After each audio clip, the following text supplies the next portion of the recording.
Leda bolo, pretáčam stránku za stránkou. Nohy vyložené na stole, hlava kdesi v oblakoch. Akurátne teplá kávička. Alebo čajíček. Bodol by aj nejaký koláčik. Z rádia si púšťam príjemnú muziku. Ticho, pokoj, pohoda. Dosahujem hladinu alfa a môj život má zmysel. Pozor, pozor. Táto osoba zaručene nepracuje v knižnici. Knižnica od A po Z. Časť 16. Povedz mi, čo tam vôbec robíte. PR v knižnici. Nepovedz, že ti to ani raz neprišlo na ústna folklórna tradícia predsa hovorí, že knihovníci a knihovníčky buď čítajú, alebo klebetia.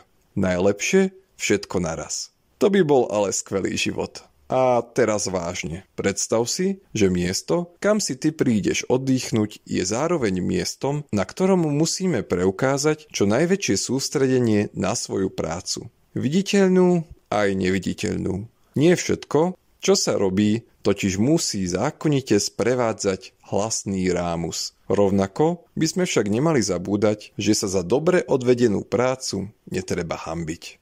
Nech aj my môžeme šíriť dobré PR, to jest o knižnici pyšne rozprávať. Základným stavebným kameňom nášho dobrého obrazu v tvojich očiach je komunikácia tvárou v tvár. Po prípade medzi mailovými schránkami alebo ušami na oboch stranách telefonátu. Nemôžeme ti nič prikazovať, ale ani si nemôžeme nechať skákať od teba po hlave. Pomôžeme, keď môžeme. A veríme, že sa u nás cítiš príjemne. Ku pocitu druhého domova by ti mali dopomôcť i rôzne zákutia našej budovy. V nich si môžeš užiť tichý a ničím nerušený čas s vybranou knihou alebo časopisom. V dnešnej dobe už nemôžeme hrať mŕtvych chrobákov ani na sociálnych sieťach.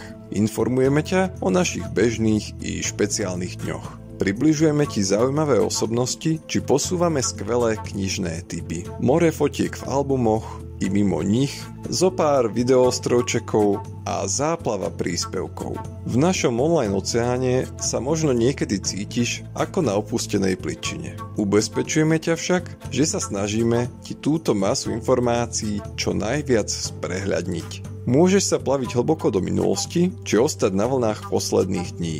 Svoj knižničný maják pritom vždy nájdeš za zopár minút. Popri oficiálnej web stránke ti taktiež prinášame o čosi neformálnejší informačný priestor.